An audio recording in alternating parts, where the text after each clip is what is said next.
It's the Turbo and 2K show.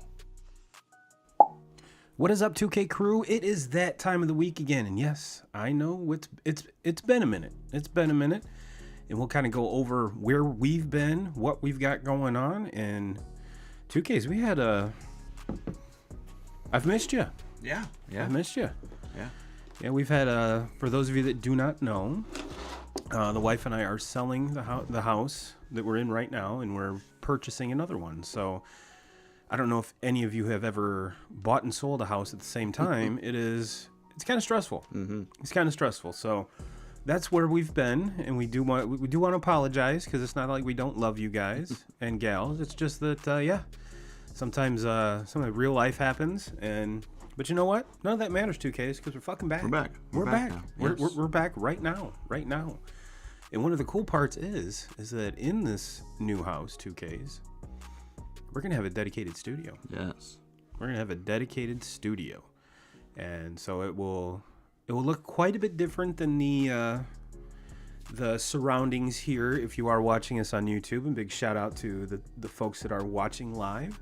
And if you are watching live and you're not subscribed, go ahead and subscribe, hit the bell, and drop us a comment. We'll get you featured on the show, and let's get a conversation started. If you're on the podcast side, go ahead and hit the follow button, and keep us going. And for those of you that are feeling extra saucy, go to buyturboabeer.com, buy 2Ks and I a beer, and we will feature you on the show, and you'll be financially supporting the show as well.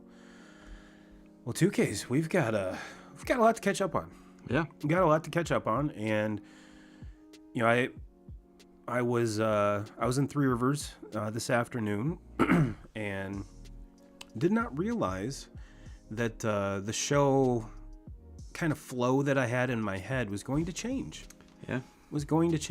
And because I was sitting back going, all right, there's a lot to catch up on for the last 2 weeks that we haven't been here. And one of my favorite shows of the year is our pre-Super Bowl show, where we kind of go over some of the more ridiculous prop bets that you can do. And, now that you and I are a little bit more seasoned vets when it comes to the sports gambling, I was really excited to kind of dive into that part of it, because that kind of and we'll kind of parallel that into the NBA All-Star game that's about ready to tip off. But when you do stuff like that, it gives you more incentive to watch more. It's kind of like you have a dog in the fight. Mm-hmm. You know what I mean? Because on your side, the Cowboys fell short of the Super Bowl. The Bears fell way short. They didn't even make the playoffs. So kind of have it, it's kind of a stretch to kind of figure out how to have a dog in the fight. But like I said, with football, this is the first Sunday we haven't had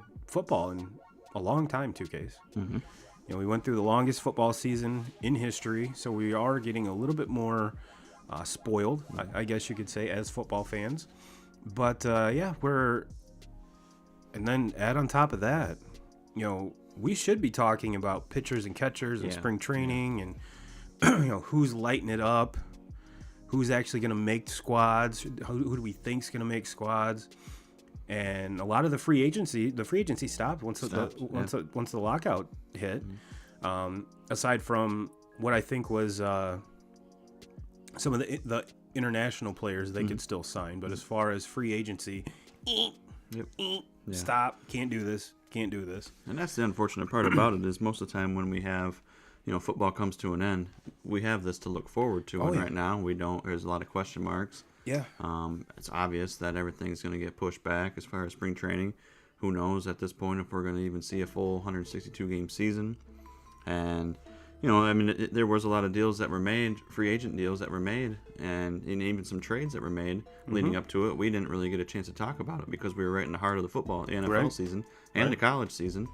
This is normally our catch-up time for that. But there's a lot of other really good players that are still out there. There's a lot of really good players that are free agents right now that are waiting to sign, and I'm almost starting to feel like maybe waiting and not getting that contract, that deal done before the lockout was probably a mistake if you're looking at it right now. Yeah, I would tend to lean that way as well. I think it's going to come down to what if they do, which, in all honesty, I think at the end of the day they will hammer out a deal, because what even though it sounds like they're going to get things ramped up this week. That's what it sounds like. They're supposed to be meeting daily at this point. My question is though, why haven't we been doing this? What took so long? All along? Yeah, exactly. What took so long? And one thing that rich people hate to do is lose money, or the income stop coming in. So once I have a feeling that now that they had to push back the start of spring training games, which we kind of saw coming with the, kind of how far apart each side was, but yeah, it's one of those things where once a deadline starts to get closer, everything gets ramped up. And if you guys do not follow Jared Carabas on Twitter, he's a Starting Nine podcast host. Him and Dallas Braden. Give him a follow because he is especially if you're a baseball fan, because that's basically what Jared does. He's a huge Red Sox fan. Him and Dallas talk baseball all year round, and he's doing some very, very good coverage on some college games, both guys and gals. And I want to say it was the University of Texas. This kid has 5 bombs in like the first handful of games. Like, this dude is going off.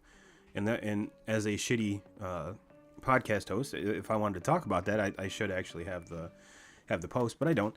But yeah, go ahead and give him a follow, because he's providing some baseball content when we need it the most. But enough with that 2Ks. Getting back to this All-Star game, I don't give a shit about this. I really don't. All-Star games in general, I mean, we saw the worst possible NFL game when it came to the Pro Bowl. That was horrible. Mm-hmm. I'm pretty sure when folks got tackled, they didn't even hit the ground. Yeah, that game is always horrible. But that game doesn't stand a chance, though. I don't even know why they play it. No. Just get everybody the skills challenge just do the is skills. Where it's at. Do more. Yeah. Do 2 days of that. Yeah. I think I could probably watch a full day of dodgeball. Yes. Between these athletes. I mean, you're talking the best athletes in the world lining up and playing dodgeball. I mean, I'll watch that and get a bunch of come up with other ideas. As far as there's so many different ideas that you could throw 100%. Out there. That would be a lot better than putting trying to play this game. These guys aren't going to go out. There's too much money on the line. There's too much there's too much on the line to go out there and just play a meaningless football game. Yeah. Yes, and you already extended the season one more game. So. Yeah. And no, to me, it's a joke. I think it's a mockery to what is the it's, in my opinion, it's not the greatest sport here, but to most people, I mean, it is the most popular sport in the United States. So, it brings in the most attention from fans.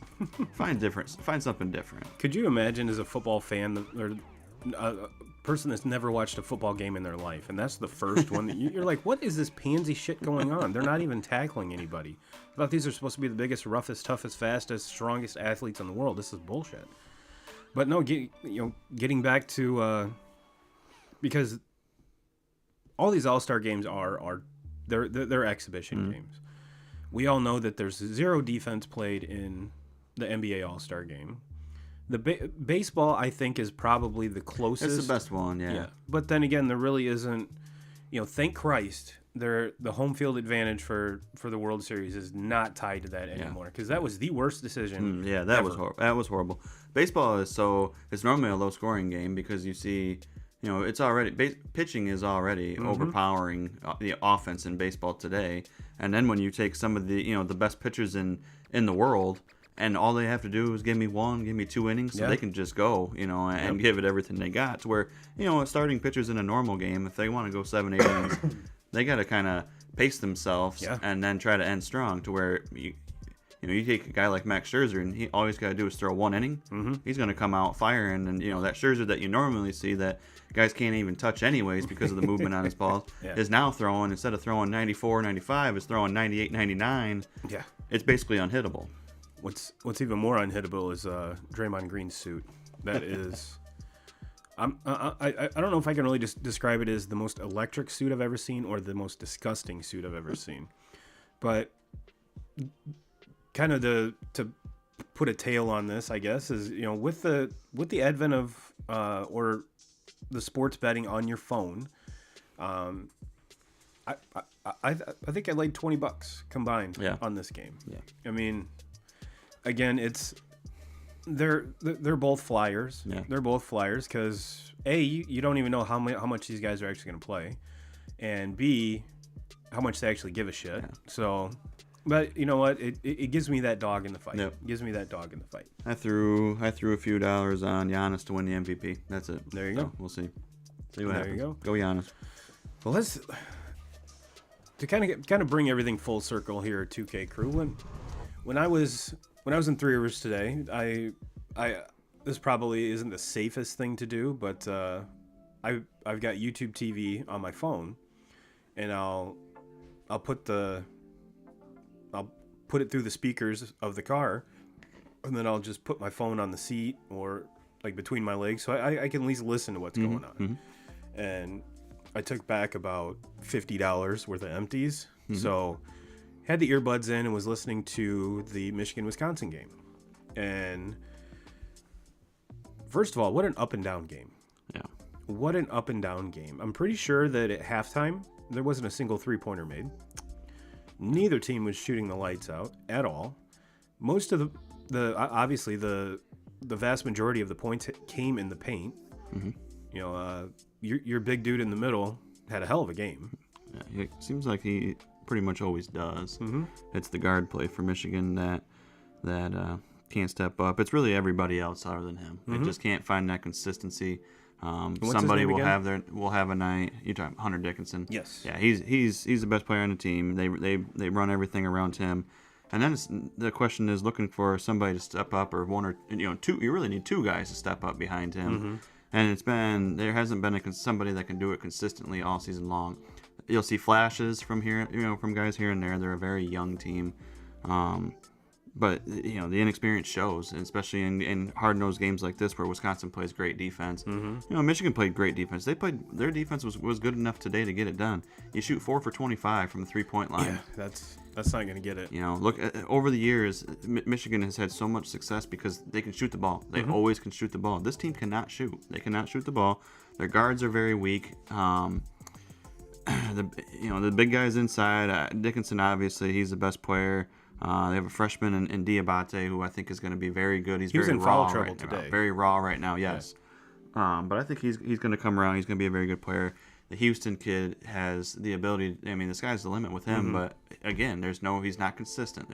He'll show up, he'll play a great game, and then you'll watch him play 2 or 3 games, and it's almost like he's non-existent. Is he a freshman as well? Yes. Yeah. So it's just a very frustrating team to watch. I kind of thought with Eli Brooks coming back, being that, and it's not. He's played great. He really has. He's not like a NBA talent like I believe some of these other kids are, but just him being the senior that's been here, has seen it all. He's played in a Final Four, and you would think that some of these other kids that the 5-star athletes would step up eventually, but we're not seeing that yet. And I think what we're going to get to here pretty soon as far as talking about what happened after the game. I think it's built up frustration from what this team was supposed to be. This team was a top 5 team. Yeah. When the season started, and I know that doesn't really matter, but when you're a top 5 and now you're not even ranked, you're going into today, you're a bubble team. Even if you're going to make the tournament, you really needed to win this game. Lenardi had them the last team. Yes, and now not winning this and getting kind of blown out by Wisconsin, and then having the embarrassment that happened after the game. Yeah. And now the question mark of how long are you going to be missing your head coach? How long are you going to be missing some of your players? Yeah. I didn't really watch it and break it down to see what players we're gonna see but I have to imagine that suspensions are coming for players for both sides. Yeah. So absolutely. I think this was it for Michigan. They needed to win this game. It didn't happen, and to see this team, they better make a run in the conference tournament, because to me that's the only shot they have. They were. This game was on CBS, correct? Yeah. And one of the commentators was breaking down, because it was very, very close. It might have even been tied at halftime. Michigan jumps out to a 5-point lead and then goes stone cold for pretty much the rest of the game and end up losing by like 16 points. Yep. So even with Marcellus math, that's a 21-point swing. Yeah. And they just really couldn't. There was no consistency. like you said, there wasn't a whole lot of outside shooting at all. Yeah, I mean, Wisconsin didn't knock down shots either. I mean, no, they didn't either. Like I said, the defense was phenomenal on both sides. You know, Wisconsin, they just that last like 10 minutes of the game, they just dominated. They dominated that last 10 minutes. Michigan couldn't do anything. They couldn't get a basket. Like Wisconsin started to put some things together offensively. Who's that kid from Wisconsin that kind of took over the second half? Was it like Still or Love or some shit like that? I want to say him and his brother twins. The Davis kid is the best player. Mm-hmm. Yeah, Johnny Davis. Yep. He's their best player. Yeah, and he pretty much put that team on his back and said, "You know what, boys, we are not losing this game at all, at all." And yeah, like I said, after the loss, Joe Lunardi in his bracketology, which I hate that word, but it's here to stay. I mean, it's not like it's brand new, but yeah, he had Michigan the last team in. Yeah, and they have quite the schedule to wrap up the season. Yeah, I mean, they got to go. They still got Illinois to play. They still got Michigan State to play again. They got Ohio State to play again. You know, and they get Michigan State at home. I think that's a winnable game. Hopefully by that time, you know, we'll be seeing everybody back. Yeah. I mean, look, what happened tonight was it's inexcusable. Yes. To me, it's the biggest thing is it's embarrassing. It's to be a Michigan fan and to see that is embarrassing. Do I think that there's jobs on the line, or you know, players are going to lose their spots on a team for this? No, I don't see that happening. You know, you're going to, whether it's a 2-game suspension, 3-game suspension, whatever it is. To me, how I see it, they got Michigan State in 3 games. I think that or after 2 more games, they got Michigan State. I think we'll be seeing everybody back by then. I don't know. I could be dead wrong. But I was reading some of the reactions and people saying, "Oh, Juwan needs to be fired." Like, are you fucking kidding me, man? Like, he didn't punch him. No, it was a open hand. He was trying to grab. Yeah. He was trying to grab the guy. And, you know, not to make excuses, because there's nobody more wrong in this situation than Juwan Howard. Yeah. But, you know, what's an assistant coach for Wisconsin doing, coming over and chirping throughout this? Let the 2 head coaches talk it out. Yeah. You know, the head coach for Wisconsin put his hands on Juwan first. Obviously, there wasn't no swing or anything like that happened there. But he definitely grabbed him. He grabs him first. Mm-hmm. So let the 2 head coaches talk it out instead of having an assistant coach coming from the bench and chirping, and that's what triggered it. Mm-hmm. Look, not saying I'm not taking Juwan's side on this and saying that he was right for anything. It was an embarrassing moment, but you know, there's other things that led up to it. Nobody knows either. None of us typing on our computers today or sending out tweets knows what was said. Let's let everything come out, and before, you know, we start pointing fingers or putting somebody's job on the line over something. Yeah. And you know, and most of it, pretty much everything that I read of people, you know, it was all like Michigan State fans that were saying it all. So you know, that's how it's going to be. Look, if Izzo did this, the Michigan fans would be saying the same shit. Sure. And it's just it would be a lot goes. Funnier if Izzo did it. Well, Izzo couldn't reach. Yeah, that's what I'm saying. He wouldn't be able to reach high enough to get that. But that's how it goes. That's the rivalry in it. If it was an Ohio State coach that did it, then Michigan would be ganging up on them on that. Sure. It's an embarrassing look, but to me, the most embarrassing thing is the way that this team has performed throughout the season, and this is just like the kind of the icing on the cake for it. You have a team now that I think probably lost their opportunity of making the tournament. Yeah. And unless something miraculous happens, I do not. And I think you and I were on the side of this team to really make a run in the tournament, and I don't think anyone saw any of these results coming. Yeah. Especially considering the success of last year's team, that program that Juwan's putting together, and then kind of piggybacking off that, this is not the look that you want. Yeah. At all. I mean, will it hurt him in recruiting? Probably not. No, I don't see that at all. The other thing too, where it's hard to kind of give Howard the benefit of the doubt, is this isn't the first time. No, this is the worst one. I was just going to get to that. But you go back to last year's Big Ten tournament, and he gets into it with Turgeon, the head coach of Maryland at the time, gets into it there, and that, who knows? I mean, they both were at fault there. There was no punches thrown or anything like that. It was mostly just talking and pointing fingers and yelling, but nothing big. And then there was a time where he got into it. They were with, NBA fighting. the coach for Iowa, his name slips my mind right now, but Howard got into it with him. So, we're looking at just there could be more, but just from games that I've watched, this is the third time now. This is obviously the worst one. Yeah.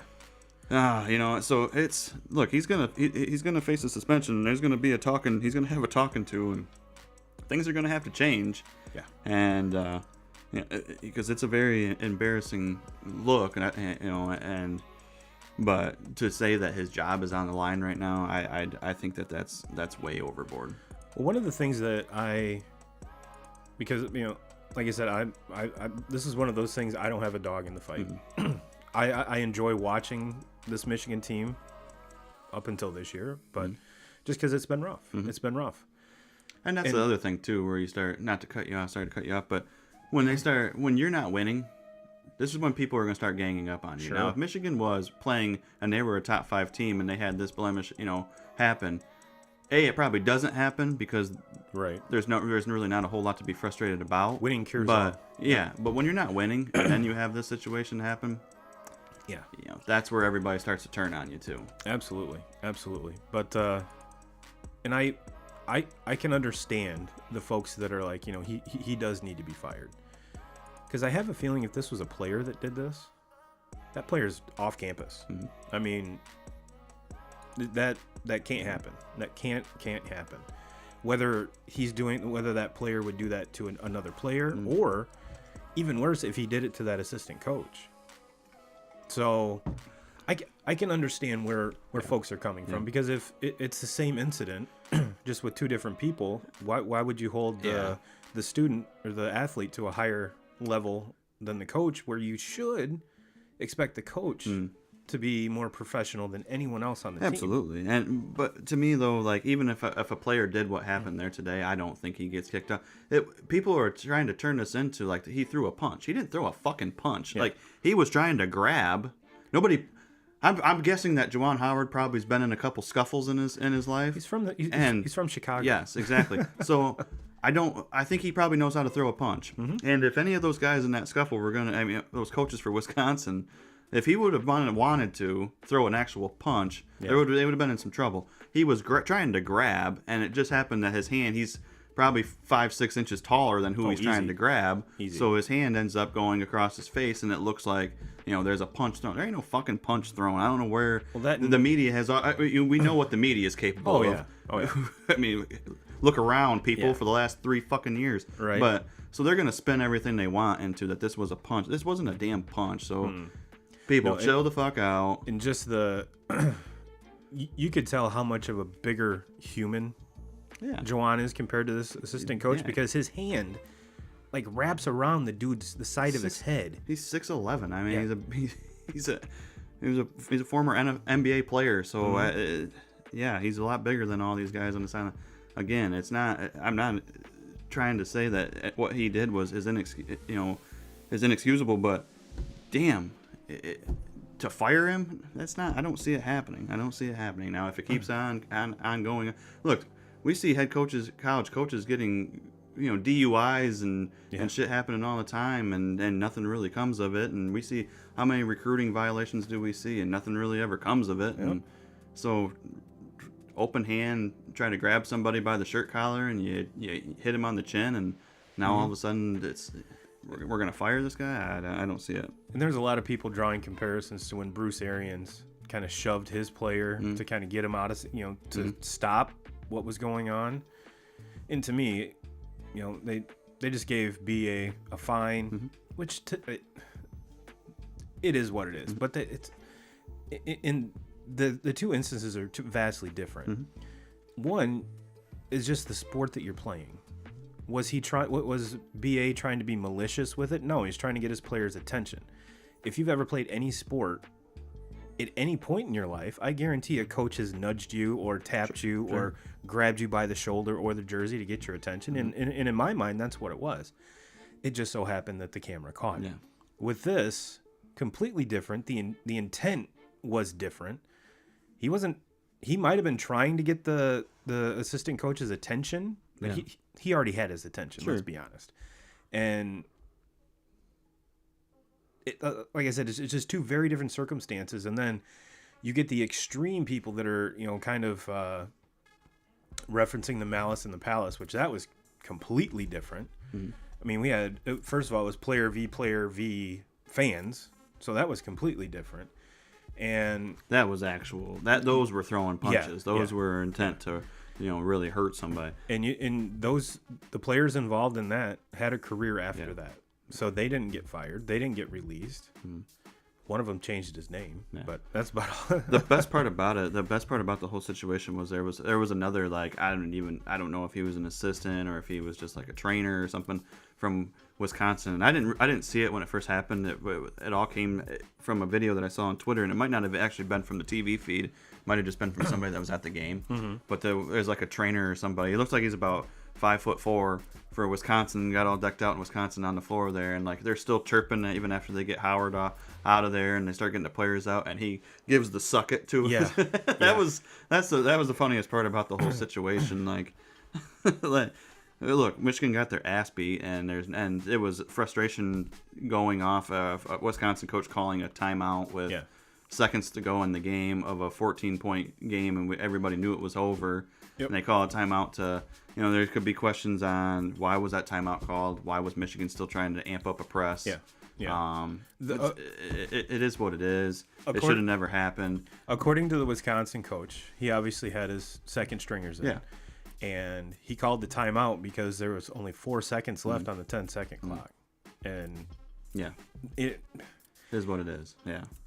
Which I get it. I get it. But at that point, is it going to kill you to take a 10-second? Yeah. I see it from both sides. I don't have a problem with the timeout. No. I have a bigger problem with how Michigan handled themselves, how Juwan Howard handled himself in the whole situation. But, to me, there's a problem with both of them. There's a bad problem with how Howard handled himself, and there's a problem with an assistant coach, like I said earlier, making his way in there to even be in that situation. Mm-hmm. It should have been taken between the two head coaches. I don't think anything would have happened other than a little bit of finger pointing and some yelling and probably some curse words being said if it would have just stayed that way. But because you have assistant coaches coming over and getting in the middle of it, and if assistant coaches come over and are trying to split it up and get guys to go their own direction, that's one thing. Mm-hmm. But when you start chirping, that's what that's what it's going to lead to. So look, they're wrong on both sides. Yes. So. Yep. And we'll see what goes out. It's all going to come down to what the Big Ten decides to do, what college basketball decides to do, what the University of Michigan decides to do, what Wisconsin decides to do. I don't think anybody's going to lose their jobs. I don't think we're going to see players losing their scholarships or anything like that. It's going to be, you're going to serve your time, and Juwan Howard deserves to have to sit out. He has, whether it's 2 games, 3 games, 5 games, he deserves to sit out. I'm not going to argue with it one bit, but I don't see a There's point a lot of people saying he should sit down for the rest of the year. Yeah, fine. Get started on recruiting. Mm-hmm. Whatever. But I don't think it's going to matter. This team, I don't see them making any kind of a run here. I don't see them beating Illinois. I don't see them beating Michigan State. I don't see them beating Ohio State. Nope. And the bracketology geniuses say that if they do win one of the remaining games, that will bolster their resume. One of their big ones, yeah. And obviously they have to beat like Rutgers. They got them next. They got to win that game. But yeah, you take your head coach out of that, and then who knows what players yet. Yep. Even those Rutgers games are going to be hard ones for them to win. That's true. So it's definitely. And I wouldn't want to be the one to make the decision on the discipline period, because you're stuck between a rock and a hard place, because if you go overboard, you're going to get flack from the people that are like you and I are sitting here going, no, he shouldn't be fired. But if they do fire him, you're going to catch backlash from that. If you do give a 2, 3, 4, 5 game suspension, you're going to have people on the other side of the fence saying, no, this is ridiculous. This dude hit somebody. He should be fired. So you're not going to please everybody. No, you never will. No. I mean, no. You're not pizza. You're not gonna. You're not gonna please everybody. That's life. I mean, how the fuck do you brick a dunk in the All-Star game? How are you an All-Star when you brick a dunk? God, Devin Booker is so good, so good. Yeah, but you made that MVP. But you made that one. He bricked the last one. Yes. Ah, damn. Yes. Oh, we're going 2 in a row. And then you break a layup. He's padding his stats for that MVP tonight. Oh, triple-double style? Which, I think Jordan's the only one that's had a triple-double in an All-Star game. Which that's when they actually played. Yeah. Oh, whoa. Huh. Well, my impressions of the first half of the first quarter, at least it's not just a 3-point shooting contest like it has been in years past. Yeah. I say that and it just drains a three. Another one. But no, at least they're dunking. At least they're actually running and getting in the paint. So it is what it is. It is what it is. Well, 2Ks, we had a hell of a Super Bowl, buddy. Yeah. We had a hell of a Super Bowl. Yeah. It would have been even better if I had hit my fucking bet. If LBJ would have played the or OBJ, excuse me, would have played the entire game. Yeah, my FanDuel account would have looked a whole lot healthier. I just talking about the game itself, I think OBJ plays that entire game. The Rams, they win that 2 scores. easy. I truly believe. I don't think that Cincinnati had an answer for both of them, but you take one side of the field off with OBJ, and then everything revolves around Cooper Kupp, and until that last drive, they weren't really able to get him going. Mm-hmm. And I truly believe that Odell going down, that game was a lot closer than what it should have been. Yes, and before we really deep dive into it, kudos Matt Stafford. Mm-hmm. You fucking earned it, dude. You earned it, and I think that further solidifies the Detroit Lions curse. Yeah. It does. And it solidifies that he's a Hall of Famer now, too. That was going to be one of my next questions, but now there's trade rumors that don't know if you saw this on Twitter, but there's trade rumors around the Lions trading Jared Goff and some picks to get Chase Young from the Redskins. Or, excuse me, the Commanders now, mm-hmm. or the football team, or whatever they're called, the Washington team. So, I know that you're a Michigan guy. Chase is an Ohio State guy. Yeah, but but he's a beast. Yeah, and he's a beast. I've always said it. Once you get to the professional side of things, yeah, you just gotta put that aside. I don't. Look, I'm a Cowboys fan, and Ezekiel Elliott's been the main focal point there as a running back for years now, and so coming from Ohio State, obviously. So no, when they get to that level, I don't care about it. I'm not a Lions fan. I don't think that's bad, though. Look, I think Detroit's answer at quarterback is they're going to have to find that in a draft. Goff. It's probably not going to be in this draft. No. People are talking like they're going to draft a quarterback in this draft in the first round with their pick from the Rams, which is going to be the last pick of the round.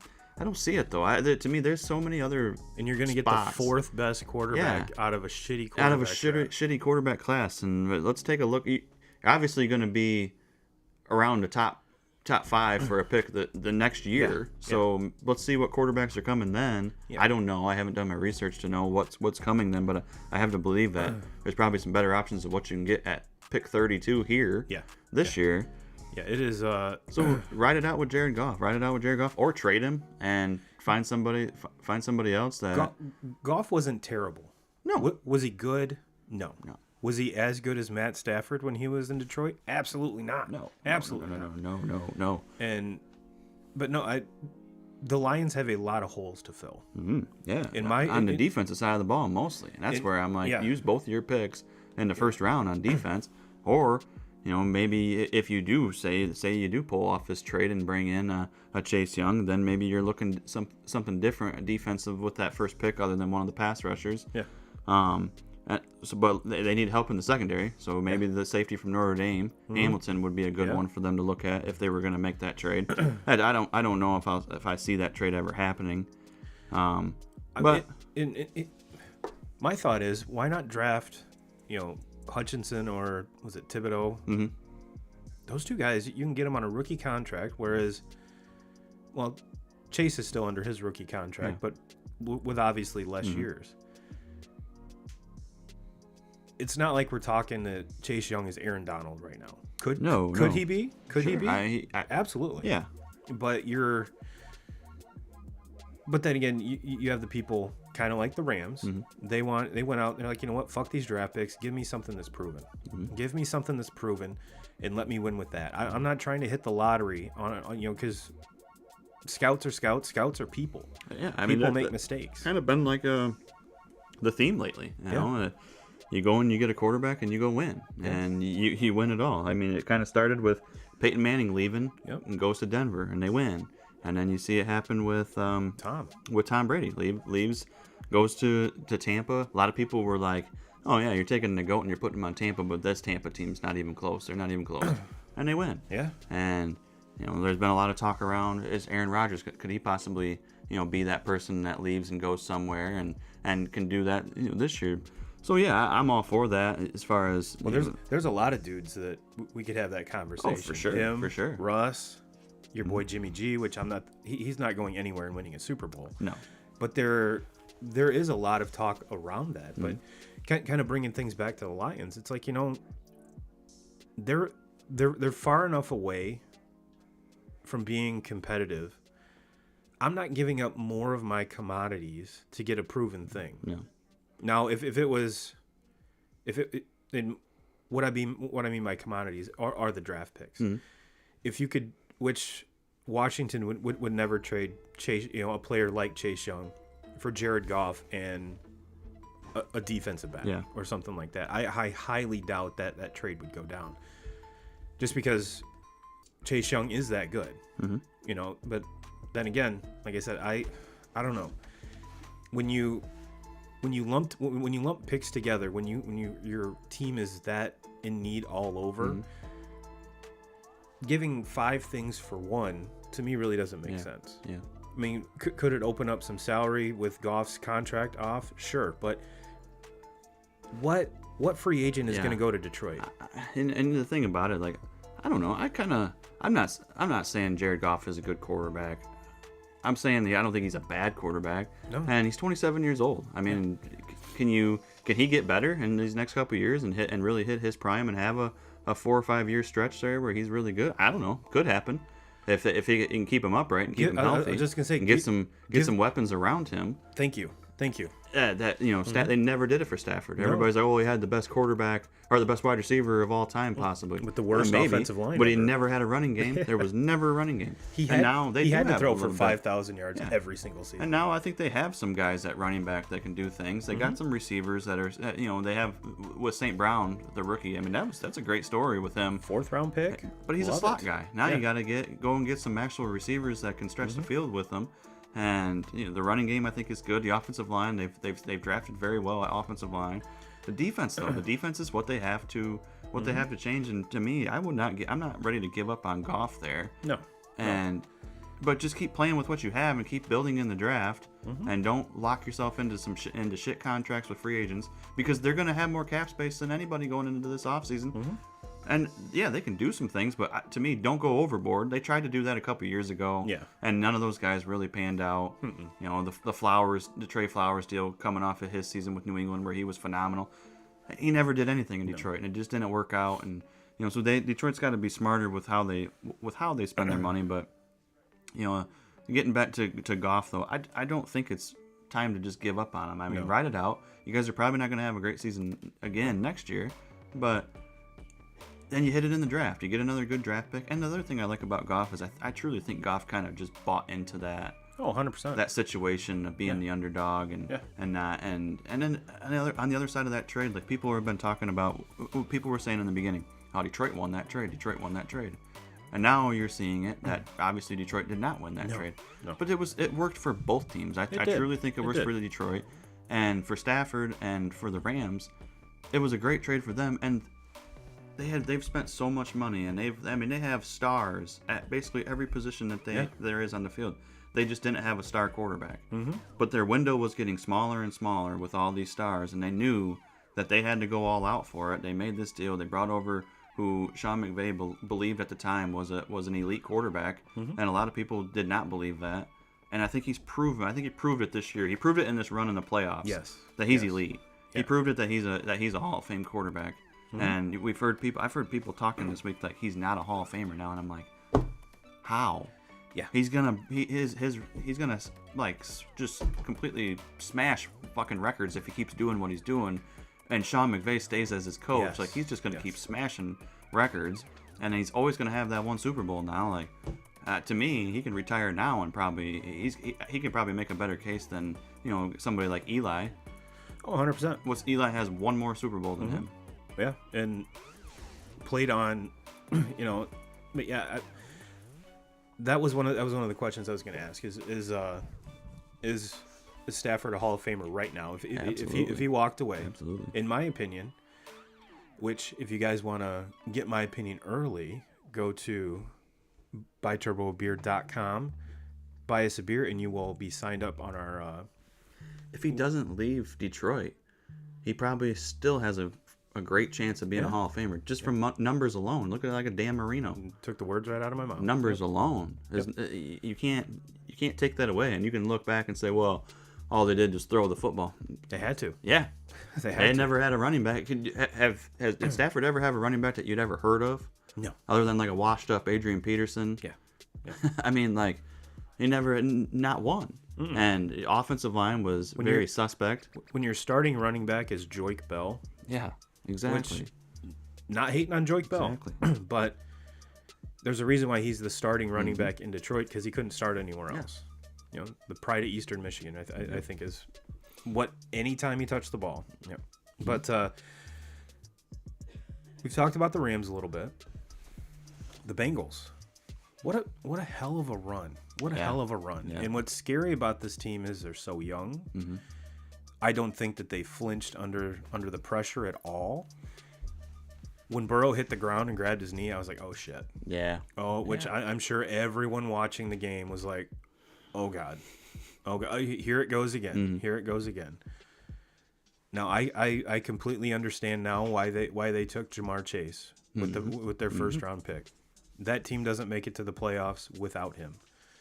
However, if they do not get someone to block for Joey B, he's going to be in the league 3 more years, and he's going to die. You got it, but to me, like, and this is that's been the talk of the week, really. Coming off of that, and to me, you got to believe what they're going to, because when you look at what Cincinnati's done in the draft, they've done really, really good for themselves in this draft. I mean, we talked just Jamar Chase, Burrow, and the list goes on. I mean, with other T. Higgins, another phenomenal wide receiver. Tyler Boyd, I mean, they have talent all over the place on that offense. Mm-hmm. Their defense stepped up and was great. It's basically their only need. Really, you go your first 3-4 picks in this draft, and for offensive line, because you have to just to me, you have unless there's like a eye popping player that you have an opportunity to go get. It's really simple. You have to get offensive line help. And now that they've had success, which Cincinnati hasn't had very much success. Well, they've had. You rewind 5-10 years ago, when Andy Dalton was doing his thing, they always had regular season success, never any postseason success. Whether that was Marvin Lewis's fault, who knows? But success creates opportunities. If you were a free agent offensive lineman, I would want to go play there. Oh, for sure. Now that you have Burrow there, who's solidified himself as he's top 5. He's top 5 in the NFL right now. That might be being a little bit hard on him. He might even be better than that. So you have that. But the thing with Cincinnati is, when are you going to step up as a franchise, as an organization? You're still practicing outside. You don't have an inside facility. We all know what the weather's like in the Midwest. Yes. Those are the kind of changes that the investments that you're gonna have to make to bring in top end talent. Sure. Yeah, Burrow alone is gonna get a lot of people interested, but there's other very good quarterbacks around the league that you can go team up with, and you get to practice inside. Mm-hmm. So, and not have to use the University of Cincinnati's indoor facility. Yes. Getting back to the Cincinnati with the drafts too is, look at McPherson. Without him, you draft him in the 5th round. When you draft kickers, all you do is get booed every single year at the draft. Normally, teams just sign free agents, take flyers on guys. Cincinnati goes in the 5th round and goes with this Evan McPherson kid who, if they don't have him, you talk all you want about Burrow. They don't have this kid kicking. No. They're not in. They don't make it to the Super Bowl. This kid's a fucking legend. I mean, just the amount of confidence he has, which in that position you have to. You have to. And it's crazy to me that we're sitting here talking about a kicker. Yeah. But that is to me two games in the playoffs that got them to where they were at. He didn't miss a field goal the entire playoffs. No, and I don't remember the last time he did miss a field goal. This whole postseason was just littered with amazing kickers, and I think Cincinnati kind of set a precedence here. And if you follow their Twitter at all, after that first playoff win, McPherson kicks him into it. They came out and tweeted, "This is why you draft a kicker." And I don't know if it's just me thinking this way because I've been watching Pat's show for quite a while now, and it's something that he talks about because that's what he did. Yeah. That's what he did. And look at the Bears a couple years ago. Yeah, oh, sure. Quadruple doink away. That defense, that's probably the best defense we've seen in the NFL since, only one I think that you could compare it to is the Legion of Boom with Seattle, who just made Peyton Manning look like, that was the only time I'd ever seen Peyton Manning look like he didn't have an answer for anything. Yeah, and the only other one that I could think of is possibly the Ravens. With Ray and Ed and those guys. But no, if McPherson is kicking for the Bears, then the defense carried them. I mean, it just. Yeah. The only thing with that Bears team was, could they have gotten enough points in some of them games where they got against some of them high-flying offenses? Would they have been able to put up just enough points? Because their defense was just insane, and the season that Khalil Mack had that year was just it was unbelievable. But yeah, I mean, kicking is important. It's become a very, very important piece of putting a season together and winning. And I think even McPherson is a rookie is the second best kicker in the league. Sure. Only behind Justin Tucker. Yeah. But then look at what San Francisco did in their run with Robbie Gould and going through winning some of their big games with Robbie Gould kicking for them and getting them to where they're at. Which if he was on the Bears, yeah. I mean, hey, absolutely. But my question too, on all of this is, I've heard it all week where people I'm even guilty of saying it before the Super Bowl even kicked off. And I was kind of talking about, man, either this game could go either way, and I wouldn't be upset. Like, I love Joe Burrow, I love everything about him. I also love Matty Stafford, and I love everything about him. Like, either team wins, and I'm going to be happy for either one of these guys. I'm going to be happy for all these. I mean, a lot of these big name guys. Obviously, the Rams had more of the big name guys. A guy like Aaron Donald, who what we're watching as a defensive football player, I don't know if we've ever seen it to his caliber or if we'll ever see it. It's unbelievable what he does, and he's being double teamed all the time, and they move him around that defensive line. They can play him anywhere, and he's effective at every single spot on the defensive line. But so it could have went either way. But I was saying, and other people were saying now that Burrow, he's going to get his chance again. He's going to get his chance again. I hope so. I hope so too. But is it really going to be that easy? No. You got to go through Mahomes. You got to go through Josh Allen. You got to go through Herbert. Yes. There's people talking like Aaron Rodgers might be leaving and going and joining. Especially on the AFC side, that is littered with great quarterbacks.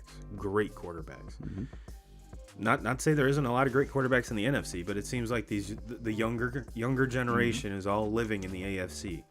And Aaron, if you're really thinking about leaving Green Bay, go to an NFC team. Yeah, I mean, the only team to me that would make sense for him to go to would be like a team like the Niners. Yeah, stay in the NFC, and I think if he joined Kyle Shanahan in the Niners with that running game and what they can do, Debo there, that could be dangerous. But I mean, his best situation is where he's at right now. Stay right where he's at. If Devontae stays, Devontae's got to stay. I was just gonna say that. Yeah, that's the biggest one.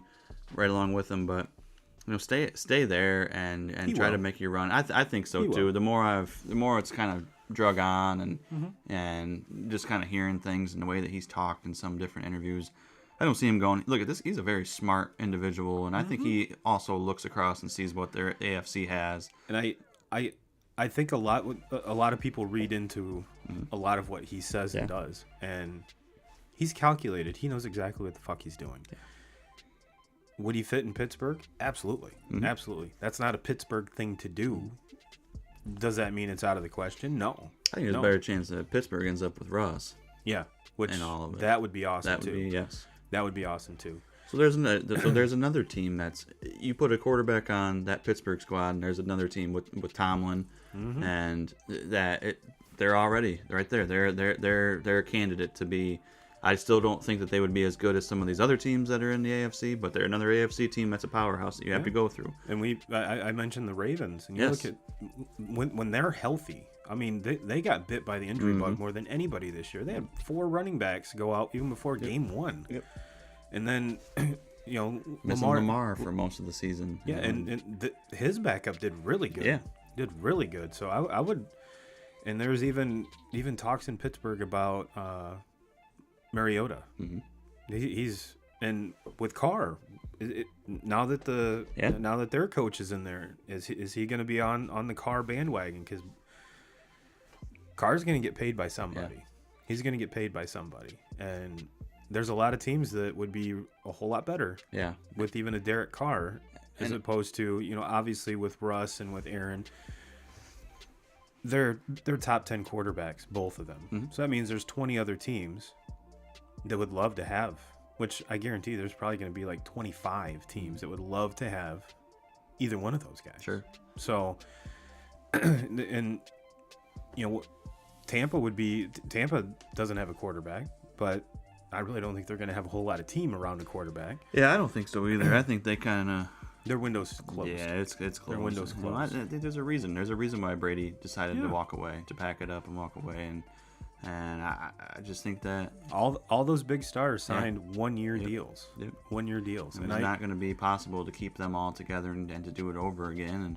And, on top of that, there was other things that obviously went into to his decision on being done. But I think that was a big reason right there. Yeah. If he would have felt like they could have made another legitimate run, he'd be back.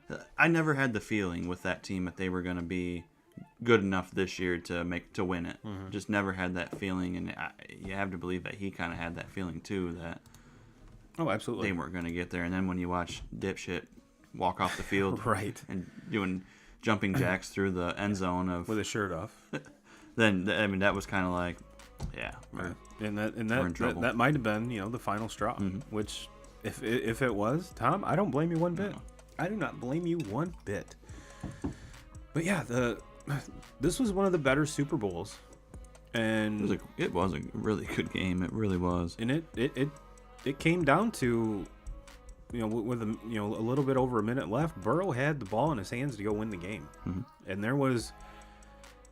Whether the videos were true or not, because I obviously wasn't paying attention nor saw it live, is that if he actually did have a couple more seconds, one of his receivers had was it Chase that totally burned? Ramsey had fallen down. Yeah, and he was wide open, wide open.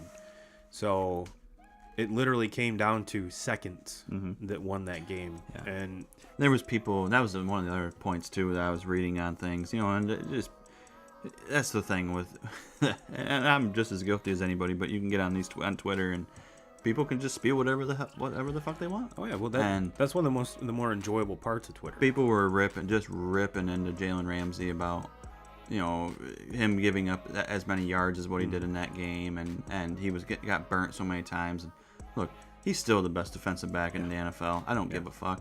They put him in so many situations where he was singled up one-on-one, didn't have any safety over the top in that game, and going like those receivers for Cincinnati are some of the best wide receivers in all of football. And there was the going against Jamar Chase and being singled up one-on-one with him, or going up singled up one-on-one with T. Higgins. Those are two of the best wide receivers in the NFL. Yeah. When you're singled up and you don't have that safety blanket over the top on them, there's no room for error. So yeah, you're gonna get beat on that sometimes. And I don't think that Ramsey is Revis. He's not Revis Island, and he's not. But it's not prime time. Yeah, he's not that. But he's right up there. Yeah. And some of those yards were giving up by a penalty they missed, an obvious penalty. because it's kind of hard to see the ball when your face mask is getting ripped off your head. Ripped off. That was, everybody was talking about the last drive where, Stafford puts it together, Cooper Kupp, and then you get the pass interference call. They really hadn't called anything Which all kind of game long. it was kind of a ticky tack. It was. The whole game went and they didn't call shit. Yeah. And then they started calling stuff there in the last drive, and it's like they had to hit their quota. They had to make their presence in that game to where I think every football fan would rather just watch a game and forget that there's even refs on the field. 100%. And that was kind of the feeling that we had the whole night. And then in that last drive, that's called, and that's the way it works. But Cincy, you got away with a huge one. First play of the second half, where that was just a terrible face mask. It doesn't get called. It leads to a 70-some yard touchdown score to start the second half. All momentum's on your side now. You had plenty of opportunities to put that game away, and you didn't. The Rams were playing with one of their best receivers in the league, and Odell, for the whole second half because of their the offense ACL looked injury. Totally different. You have Joe Burrow on your team. Joe Cool. And no knock on Burrow, but you weren't able to protect him. No. He's thrown out of his ear hole. He's getting sacked. Gets his knee ripped off again. Yes. And so you had all the opportunities. You cannot blame it on that call in the last drive. Stafford and Kupp have been doing this against every single team in the NFL all season long. And now, mind you, that was on a third down, if memory serves me correct. Yeah. So even if they don't would have call still had that, another play. It would have been a fourth and long. Yeah. Fourth and goal from probably the 9-10 yard line. It would have taken something special to put that together. But that what was so impressive about that drive is Stafford and Kupp could have basically just told everybody on the defense that I'm throwing to Kupp. Well, everybody knew watching knew that. And they still couldn't stop it. Still couldn't stop that. Big players show up at the biggest times, and if those connections don't happen, instead of celebrating a Triple Crown winning receiver, we're talking about how he disappeared in the second half. He disappeared in the biggest time of the biggest game. So that right there just goes to show you that that's how you tell the great ones from the good ones, because the great ones make it happen when everyone knows it's going to happen, and they still make it happen. And some of the throws that Stafford pulled off in that last the no looker that he had on the last drive. It's a really good thing Pat Mahomes taught him that. It was just and that's part of the reason why I believe that Stafford is so good. Is it's not just that, like, what he's done on the field. Look, I know he's had some very low moments on the field. There's been big situations in Detroit where he wasn't able to get it done. There was times in the playoffs where they were good enough to win a playoff game at least, and they weren't able to get it done. And so I get it. I get where he gets those knocks, but it was his peers that were telling us how good of a quarterback this 100%. Guy is. Aaron Rodgers has said it multiple times when he's talking on McAfee's podcast mostly about how talented Stafford is and how much talent he has. So when your peers are saying that, there's a reason. There's a reason why a guy like Sean McVay, who knows more about football than pretty much probably everybody that's listening to this podcast right now, or combined. us, all of us combined, and there's a reason why Sean McVay goes out and they meet up in Cabo and are able to pull this off and get Stafford there. Thank you, Jay Glazer, because he knew that they were set up at basically all around. Defense was going to be solid, offense was going to be solid, but they needed Jared Goff. Maybe possibly could have got it done with Goff, but with the window getting smaller and smaller and smaller, it was time to go now, and they knew they had to make this deal. Stafford was elite. They needed to bring an elite quarterback in to do it, and they got it done. They did it, and kudos to them. It was a great season. It was a great season. How are you an NBA All-Star and you shoot a 3 and you hit the side of the backboard?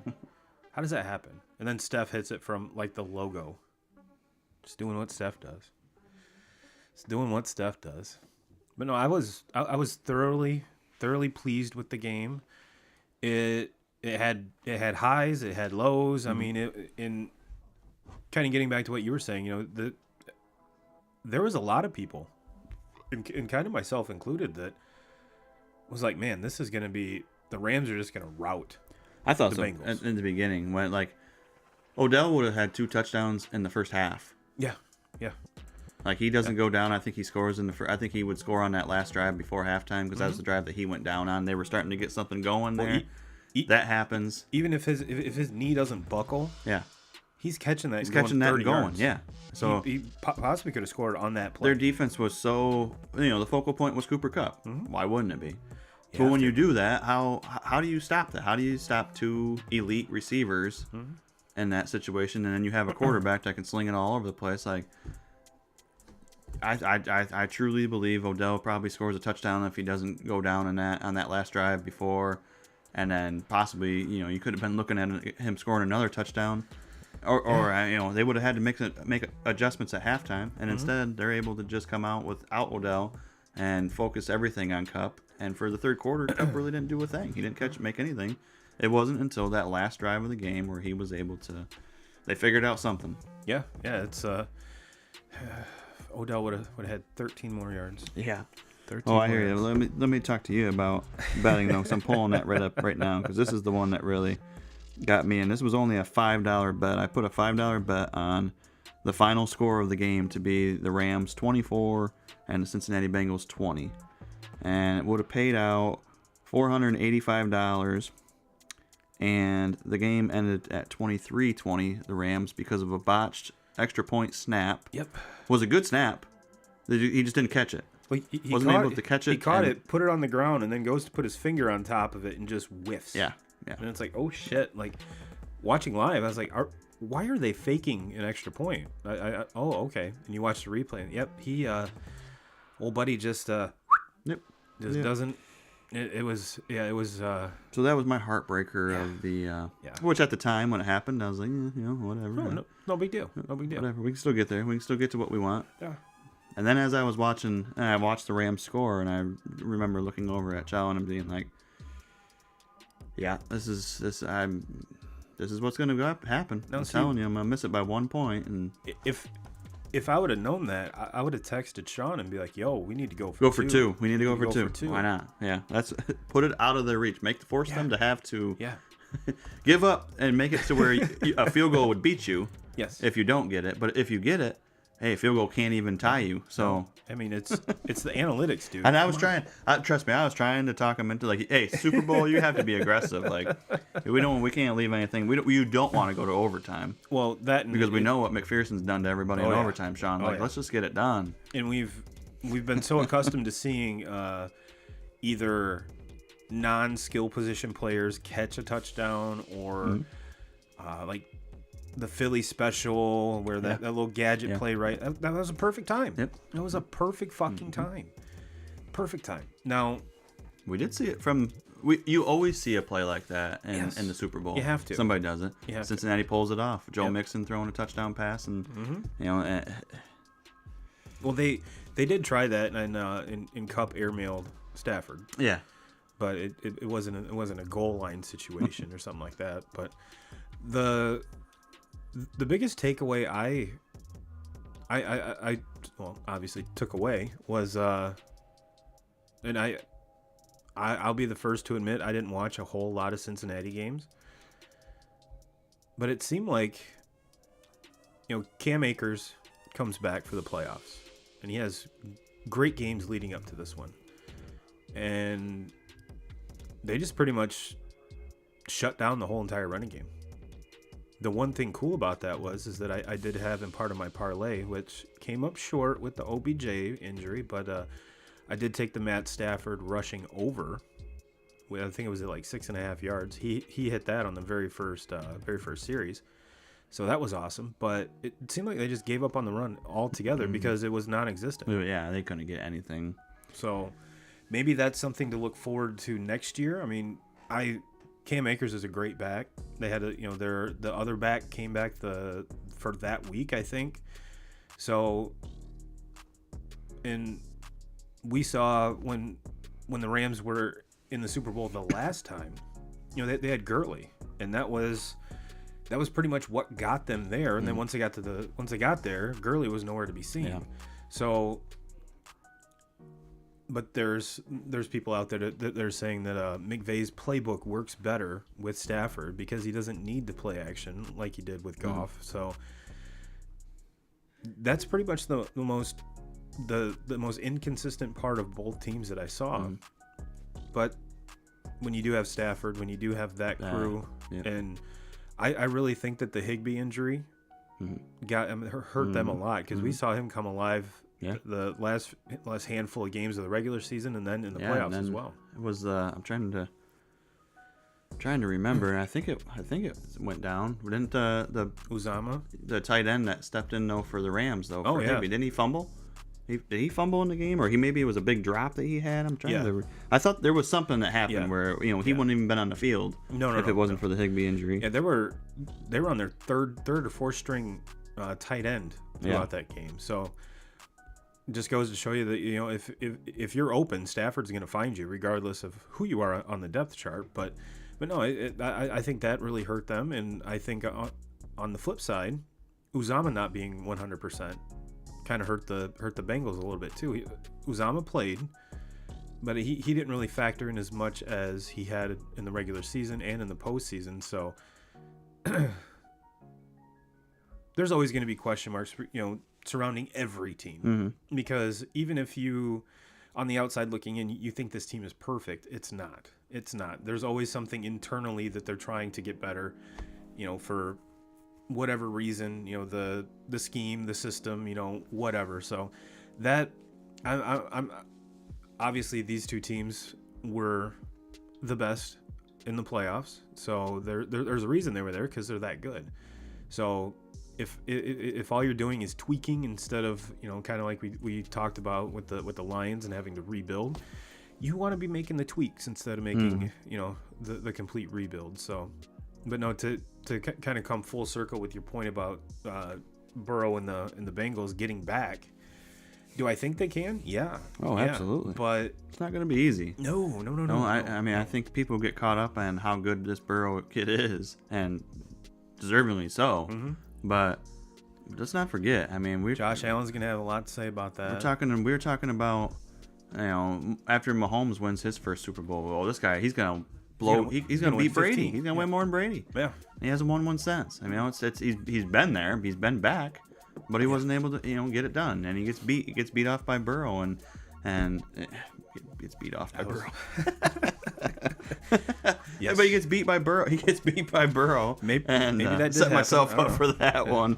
And he gets beat by Burrow though, and so it's obvious how hard it is to get back and do this and repeat and get this done. And 3 years ago, Mahomes was the best quarterback in the league, and we didn't see anybody having a chance at beating him. Oh. Now it's already changed. Now there's 3 or 4 other quarterbacks that are just on the same level as him, just about. And they're just to kind of bring this point home. Look at the teams in that division. The Ravens aren't going anywhere. The Ravens are only going to get better.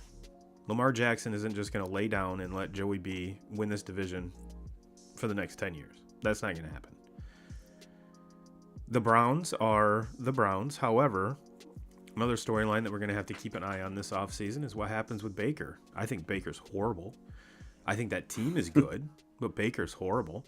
And they've got too many studs on that team to just lay down, And Pittsburgh is Pittsburgh. They have studs all the way around too. I think their biggest thing was Ben this year. If Joey B's on that team, watch out. Yeah, watch out. They have the same problem though. And Ben made it look a lot worse, but they can't protect anybody. No. And all the hype was on Najee Harris, deservingly so. He's a great running back, going to have a great career, I believe. But he wasn't able to really get anything going because you got to have somebody blocking, and they didn't have that. And it was kind of the same situation that Burrow has, but Burrow just way, way, way better than what Roethlisberger is now. A little more agile. Was able to make it work and make the plays. And on top of that, Burrow also has 2 wide receivers on that squad that Pittsburgh doesn't have. No. They don't have a receiver even close to either one of those, and T. Higgins and Jamar Chase. Just look at the team in the Bengals division. They're not just going to just lay down. Be like, all right, Joe Burrow's, and just pencil the Bengals in to win this division for the next 10 years. It's not going to happen. It's not going to happen. Is that a division where possibly you get 2 or 3 teams in with wild cards? Absolutely. Absolutely. But then again, it comes down to that division. They play each other twice a year. They're going to beat the shit out of each other. So it is going to be harder to come out of that division, but whoever comes out of there is going to be good. Mm-hmm. It's going to be good. And once you do get in the playoffs, we've already mentioned it. We've already mentioned the list upon list of quarterbacks that are on that AFC side. So, do they have the ability to get back there? Yes. Mm-hmm. Is it just gonna something we need to sign, seal, and deliver? We're gonna see these two teams again in the Super Bowl? No. Yep, I agree. No, and even on the NFC side, is it going to be a lock that the Rams are going to be back in the Super Bowl next year? No, not at all. Not at all. There's a lot of great quarterbacks in the NFC too. Mm-hmm. It seems to be more concentrated on the AFC side, and then we've kind of touched on it already. There's a lot of talk about some quarterback movement. So where do they go? Where do they go? Smart money is the ones that we've already mentioned. They're going to stay in the NFC somewhere because they don't want to. Yeah, that's how I feel about it. There's some really good teams. Good opportunities. We've heard everybody talking about Denver with Aaron Rodgers and how I think that people think that would be a good one. That one I don't really understand why it's gained so much traction. The Colts is what that makes a lot more sense. Mm-hmm. The Titans. Yeah. Tannehill. That team was their number 1 seed, and to not be able to get it done and to get beat in the first round. Beat badly. Yeah. Badly. I get it. Derrick Henry was missing all year long, pretty much, and they were able to still be the 1 seed. Yeah. But I've said it a lot here lately, especially. I truly believe in this league now, to go and win a Super Bowl, you have to have an elite quarterback. Yes. And Tannehill's not that guy. It's the same thing with San Francisco and Garoppolo. Is Garoppolo good enough to get them to the playoffs? Is he good enough to win a couple playoff games? Yeah, he's good enough because that roster is. But is he good enough to go and win it all? I don't think so. And I think it's kind of. I think he proved it this year with San Francisco. They were maybe the hottest team in the NFL going into the playoffs. And they take out Dallas, they take out Green Bay, who was pretty much everybody's favorite. Oh yeah. And then they're not able to get it done from there, and yeah, I'm with you. The days of a Rex Grossman type quarterback getting you to the Super Bowl is going to be non-existent. Yeah. I'm sorry. I don't care what you put around him, the team that you put around him. There's a reason why you pay your quarterback the most money, because they touch the ball every single play. They are in charge. They're the ones that, and rightfully so, they should be your best player, and they get all the heat when you lose, but they get all the props when you win. Sure. So that's one of the that part comes with the big paycheck. So it's not just your performance. It's you're signing up for this. Yep. You're signing up for this. So yeah, I'm with you 100%. And I have a feeling that people go back to Peyton Manning, but I more put this on Tom is. Once he left and went and did his thing, won the first year, now Stafford, you're going to see a lot more teams that might have a little bit more of a short hook when it comes to their quarterbacks, and try to, which if you are fortunate enough to have like a Pat Mahomes, a Josh Allen, the guys that we've already talked about that are still relatively young but signed fat contracts. You're fortunate to have that guy for that long, and hopefully he's they're able to stay healthy and perform at the level at which you expect them to for that money. But if not, I think you're going to see a lot more of these higher end quarterbacks aren't going to take losing lightly for a long time. Whether that's the super team mentality from the NBA making its way into the NFL, I think that has a lot to do with it. However, I think everyone's to the point now. It's like, all right, I've made my money. Now I want to win. Mm-hmm. And you're not going to see a guy like Stafford stay in Detroit for nearly as long as he did. anymore. I think those days are over. I agree. Unless you have a top 5 or top 10 quarterback that you're confident that you could win with, and you have won with, I think we're going to see a lot more of these, quarterback carousels, which every offseason there's one. But I think the priority on something like that is going to be even higher. 2 places you mentioned, San Francisco, and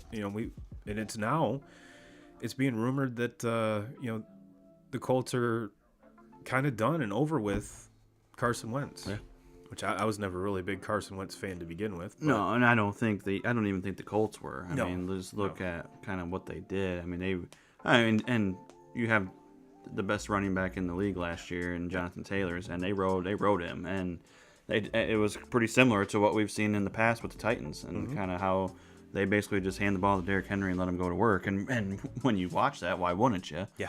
But yeah, I don't think the Colts were ever really in on that, and I look to them, Garoppolo might be a guy where he might be of interest to them, and he might be. When I look at Garoppolo and Wentz, I don't think that either one of them are good enough to get you a Super Bowl, but I would say that Garoppolo is probably a little bit of an upgrade. Yeah. He's definitely an upgrade, and because he doesn't. It seems like he flirts with making mistakes a lot, but he doesn't seem to make near as many mistakes as what Carson Wentz can do. Carson Wentz, he's terrible. Sometimes, he's terrible. He makes decisions, and I just don't understand it. Yeah, and I think some of that is the coaching, where Frank Reich's trying to get him into positions to be successful. However, Carson's doing things to not make himself successful. Yeah. So whether that's that was. But Garoppolo going over there, that to me isn't going to make any difference.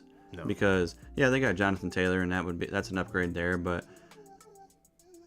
you don't have a Deebo Samuel. You don't have that, and you don't have really any weapons at receiver. You had the Pittman, who. Yeah, I think he's up and coming, and he's going to be good. But to think that T.Y.'s over the hill, Garoppolo jumping in on that with the Colts is going to just make them an automatic contender. Not with what else is in the AFC. No. You are 100% right. But the biggest, if you're a quarterback, probably the biggest selling point to go to Indy is the offensive line. Sure, absolutely. Even though Carson got hit, sprained both his ankles on one play, which unprecedented, but. Jonathan Taylor's good. We were on the JT train way before the Colts got it. And we kept on saying the whole time he's the best running back in that draft. And if you weren't on that train, I don't know what the fuck you were watching. Yeah. But he's successful. Now, if you put Najee Harris behind that line, you're going to get the same production. Sure. Same production. And yeah, if you're a quarterback, if I was Russ, I get the shit beat out of me in Seattle all the time. I got to run around with my hair on fire. Put me in there. Holy shit. Yeah. Holy shit. Now, granted, there's no DK Metcalf on that team.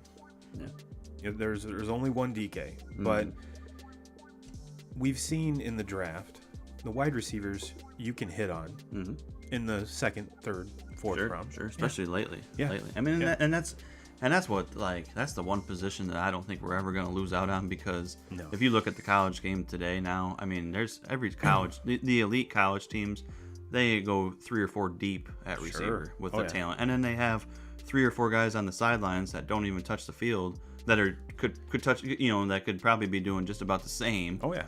And as soon as those guys move on and go to the NFL, then these 3 or 4 guys step in, and it's like they just keep reloading. All these top schools, they just keep reloading over and over again at wide receiver. Yes, at wide receiver. Ohio State, they're coming up right there too. Yep. So I mean, Ohio State's roster this year had 4 wide receivers that are all going to be playing on Sunday, and 3 of them are probably going. Well, one of them is stayed.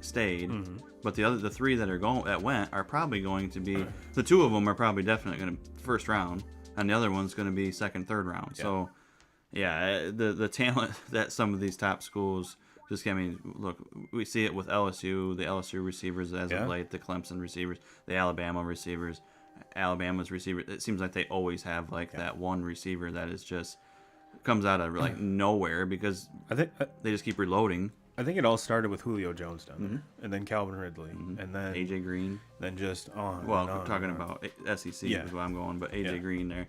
Yeah, it's like all these SEC schools, they just keep on bringing more and more talent, and it was like that. It is. It goes right back to that.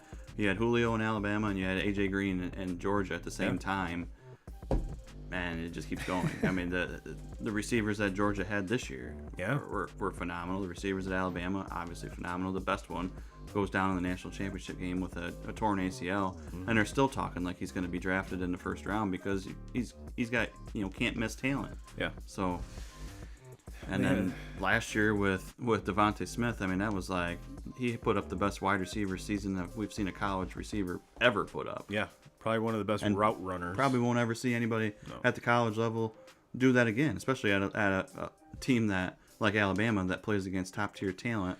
Yeah. Week in, week out, and with that conference. It's not like he's playing in the Big 12 where they play zero defense.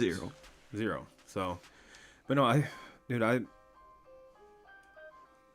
kind of sad. This is probably one of the last football shows in a while. Yeah. Last football shows. But you know what? Rob Manfred, talking to you, looking right in the camera, right here. Me, you. Well, hopefully. Get this shit done. Hopefully, we need baseball. The next time that we're recording, they'll have something done. I truly hope that they're able to get something done this week. It sounds like they're going to start amping things up. I hope that that's the case. I hope they're able to get it done. Hopefully we can start talking about spring training. Pitchers and catchers were already supposed to report. Yep. That obviously didn't happen, but hopefully we can start getting that stuff going, start talking about some more accusations because the teams are not done. There's still a lot of free agents out there that as soon as this all clears up and is done, I truly believe that things are going to start happening, and they're going to happen really fast because they want these teams want to have their rosters full before they do report, and they want to be make sure that these guys are getting their reps in at game speed before the season kicks off and they start. Because the last thing you want to do is sign a guy to a big money deal, and then he's behind the eight ball because he's missed a lot. There's some guys out there that are Carlos Correa that. I think there's going to be a lot of money on the line there. Him signing is going to kick everything off. Yeah. Everything. There's going to be a lot of money on the line. And you have to believe that there's been some conversations there has during this time. I mean, I know that they're not supposed to be doing it. He's probably already signed his deal. He just hasn't dated it. Yeah. Once hits, there has to be. Yep. There has to be a lot of conversation with that. That's definitely not a decision that you want to make and make it, who knows when this thing's going to clear up and be done with. And you definitely don't want to rush that decision. So as a player or as a franchise. Sure. So I believe that there's probably some conversations going on behind closed doors that we don't know about. There always is. But 2Ks, we gave the folks a little bit extra because we haven't been here in 2 weeks. Yeah. We haven't been here in 2 weeks. So everybody, we love you all. We love you all, and I hope you're in the same boat as us, waiting for just ready to get baseball kicked off and started. And yeah, hell of a show, 2Ks, hell of a show, and we'll get you out here on that. Everyone have a great week, and as always, Jim Rome, we're coming for you.